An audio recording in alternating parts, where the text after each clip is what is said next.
Hello, YouTube! Neil with No Plot Blog here, and welcome to episode 1 of Fantasycraft, where we're going to be building a fantasy world in vanilla Minecraft. So I'm certain many of you have noticed I usually don't do a whole lot in vanilla.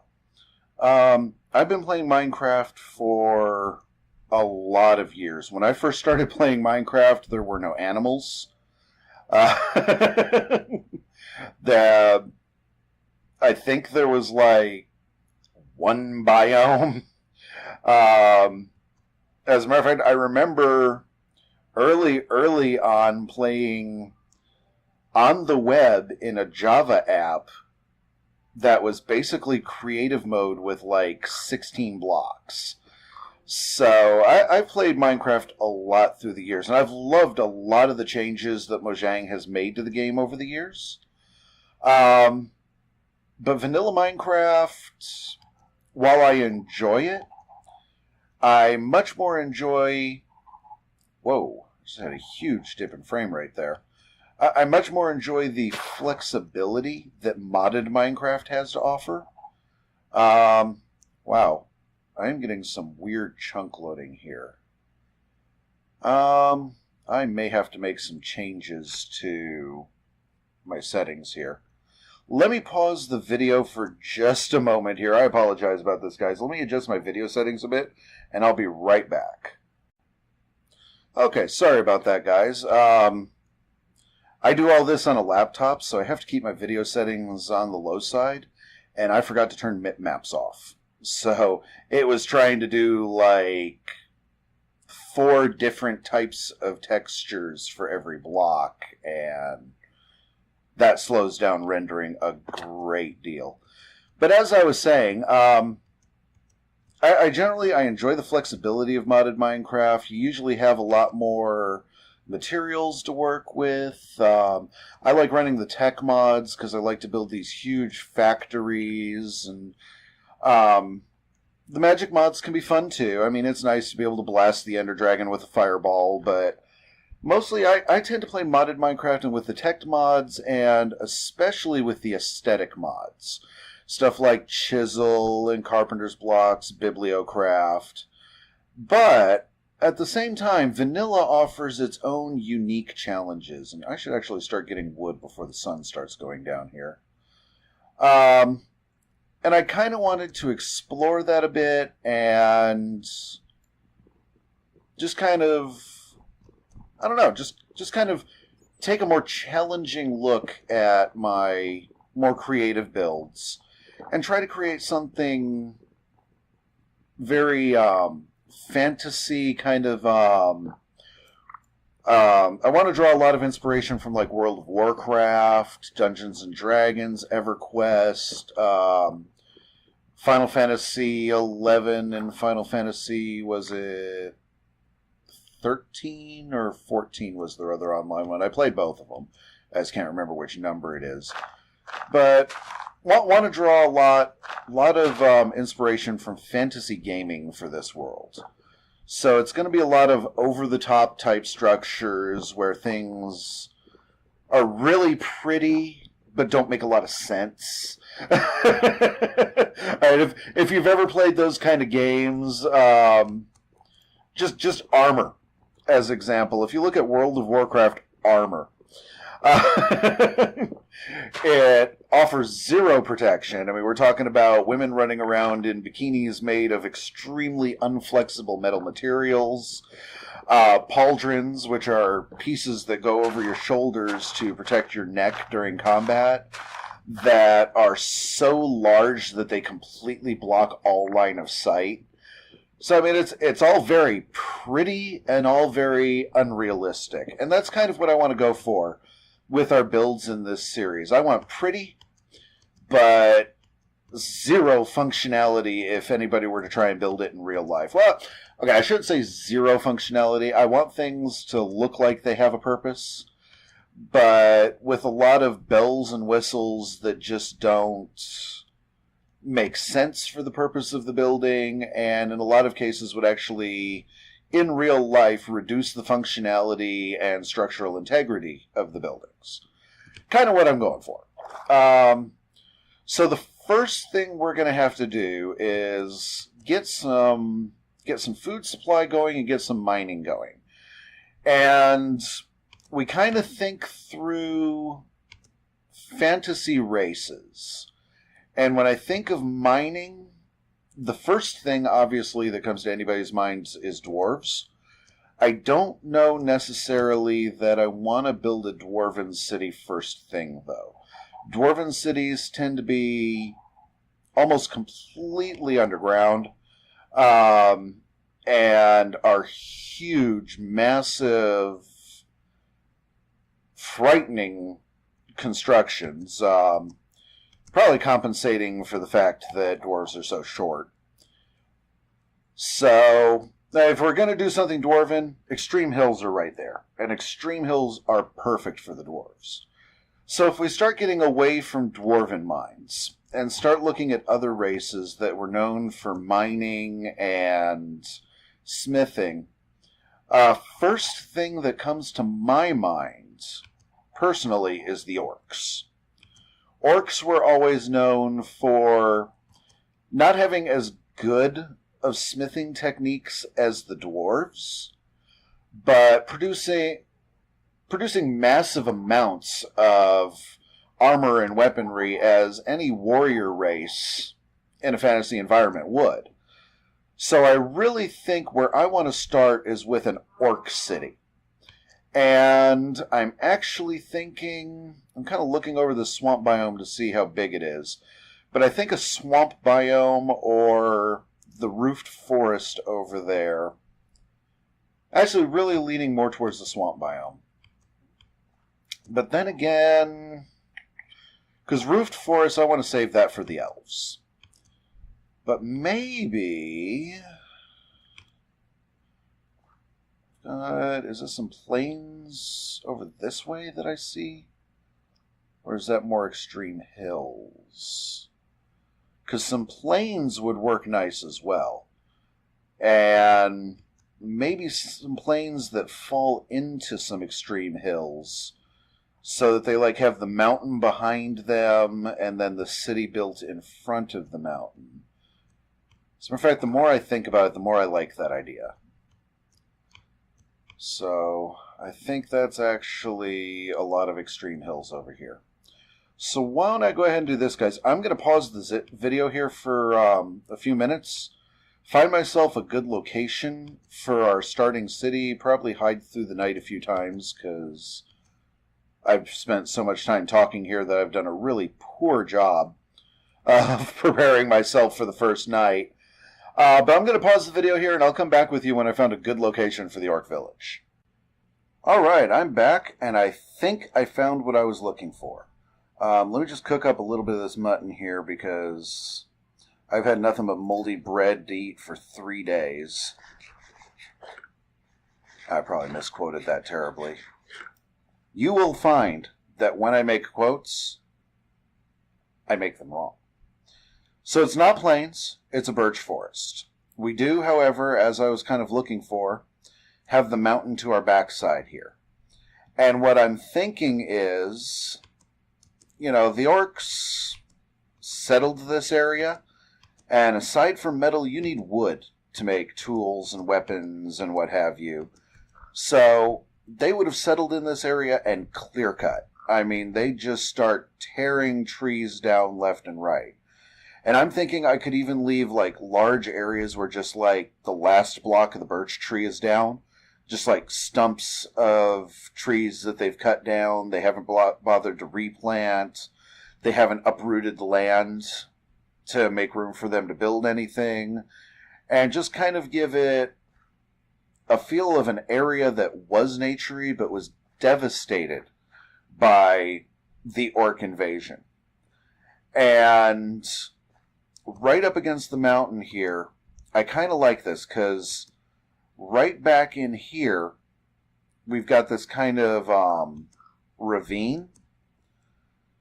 Not like an actual Minecraft ravine, but a canyon. Canyon would be a better term for it. We've got this canyon that leads back into this area. And we could have kind of a marketplace back here. And this is probably where the orc chieftain's home would be. And lots of coal scattering the hillside, which will make things much easier for me starting out.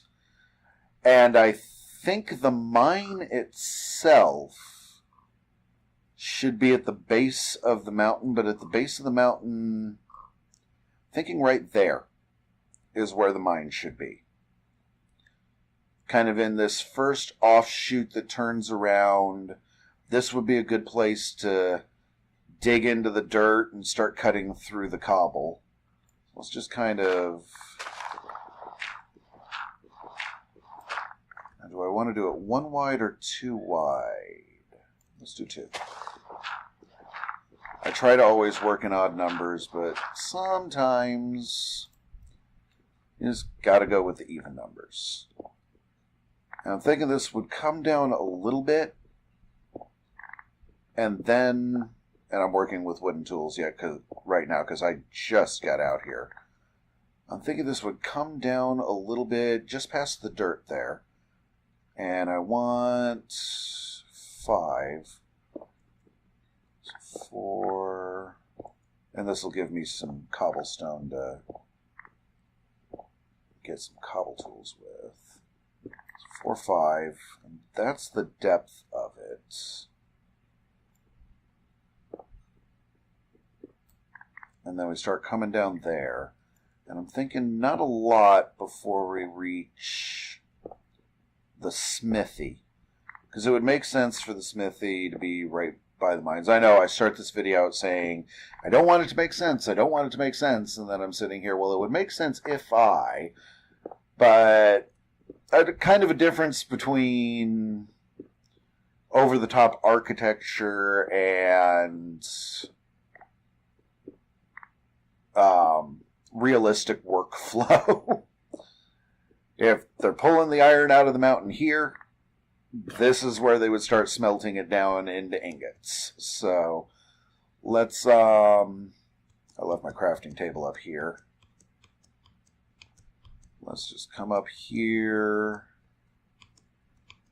and get myself a stone pickaxe going. Or 3.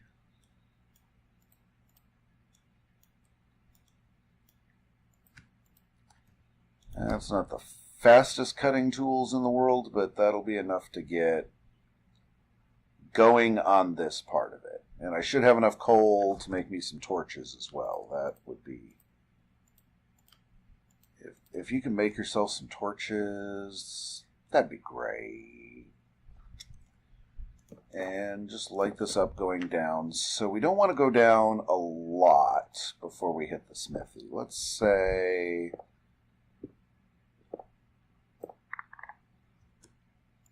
And mainly the reason I'm going down before building the smithy is so that when I dig out the ceiling, it's not going to cut into the hill above.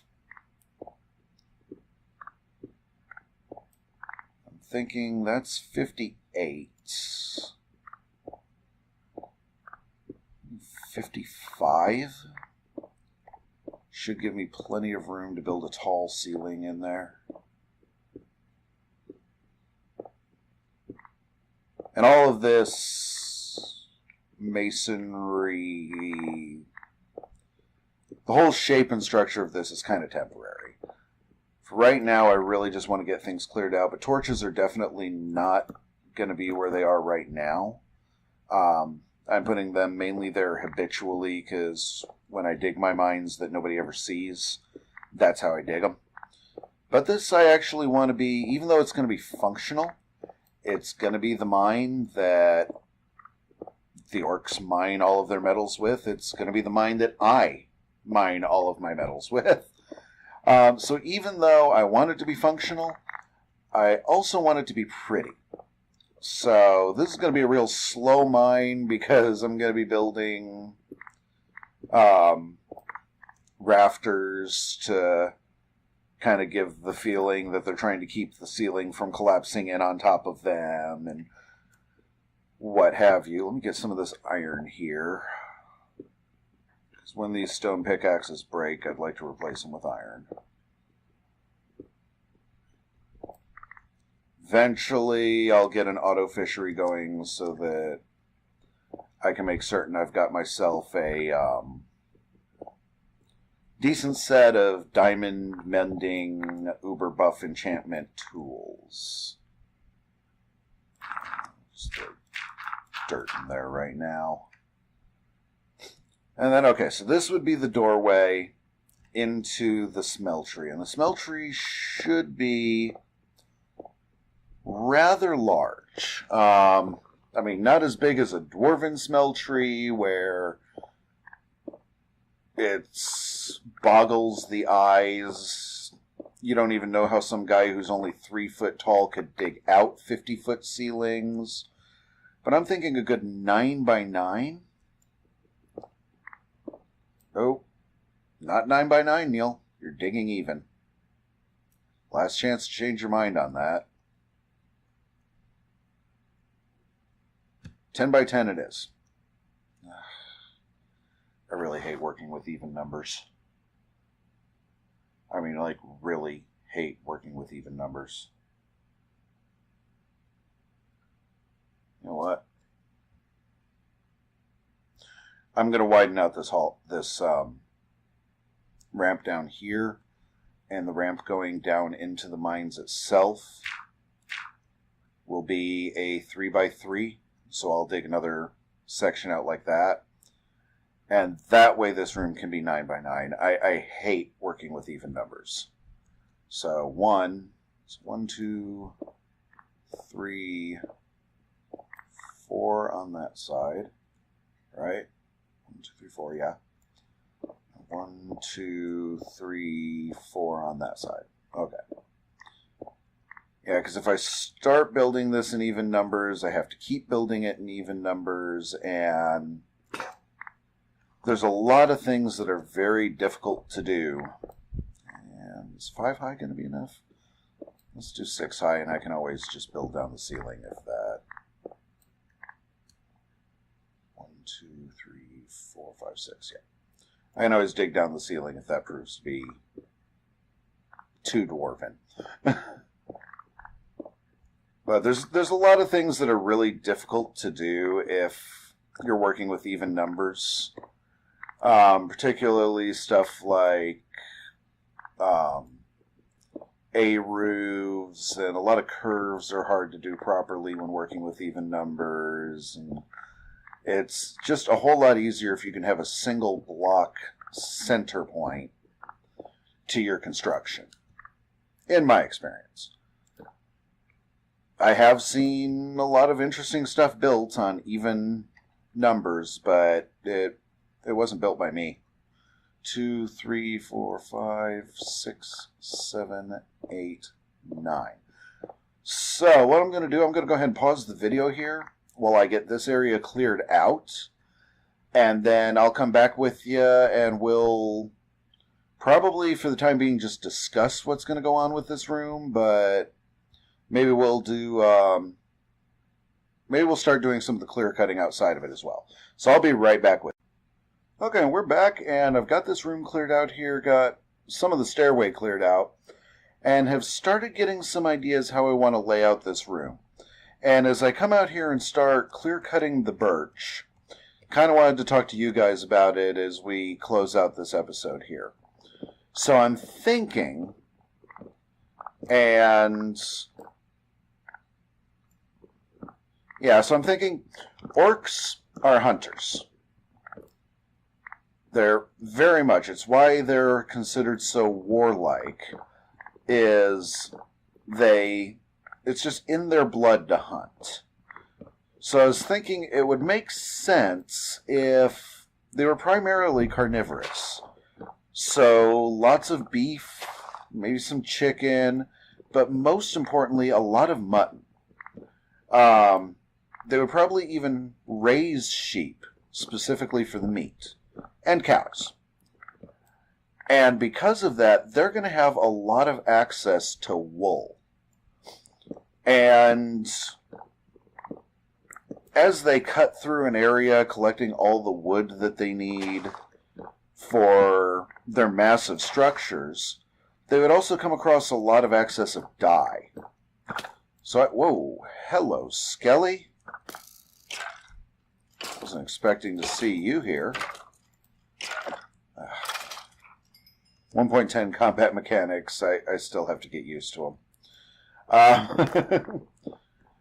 But, so I'm thinking, they'd have a lot of access to dye, so I'm thinking it would make sense if a lot of their structures were built with dyed wool, specifically like reds and purples and blacks, like really obvious war type colors. And that also could, you know, as we're building things, give us an idea of what kind of color scheme we're going to use for their banner.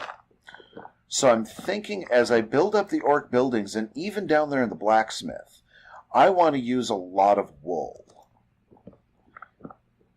So, yeah, that's kind of where I'm at. And obviously, you know, we'll use birch logs to kind of shore up the walls, and then have things kind of sunk into recesses for like the furnaces and crafting tables, and maybe have a little lava pool and water pit next to an anvil there, which reminds me, game rule set, or game rule fire spread false. I do not have what? I do not have permission for game rule.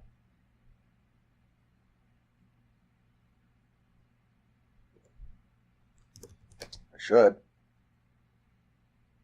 I don't.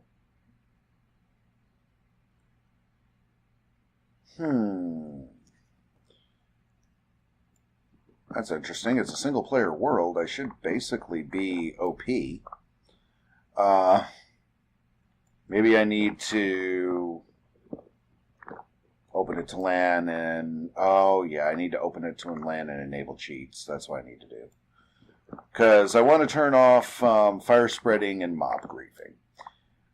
It's great when you're playing survival with other people and everybody's competing this, that, and the other whatnot, but... Or even...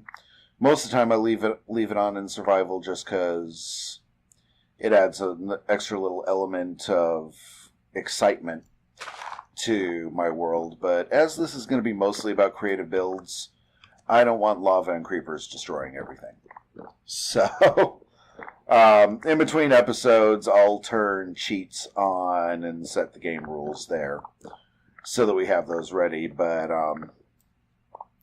let's kind of take a look as these leaves are decaying here, and we can kind of get a feel for what this stumpiness around here is going to look like. Let me collect some of these saplings too. All the saplings. And some wood that I missed. Let's kind of climb up to our rise here and take a look at what this forest is going to look like as we just devastate it with orcish building. And oh yeah, I like that. Just the peppers of stumps everywhere. And I'll probably actually come through and mix some of these up with some other species too. Like put some oak stumps down and some spruce stumps down. Maybe using some acacia and some jungle wood. Just to really give the feeling that this was a forest at one time, and which it is a forest, but give the feeling that they've just wrecked this forest, just have been terrible to it. But I think that's all the time we really have for this episode here. No, we didn't really get started building stuff, but, you know, first day in a new world. If you liked this video, you know, please like and subscribe. Leave a comment in the comments section below letting me know what you enjoyed about this video, anything you think we could have done differently. In the links below, there's not really much in the links below. This is Vanilla Minecraft. I'm going to have to come up with something else to say there, aren't I? But anyway, guys, I hope you enjoyed the video, and as always, keep gaming.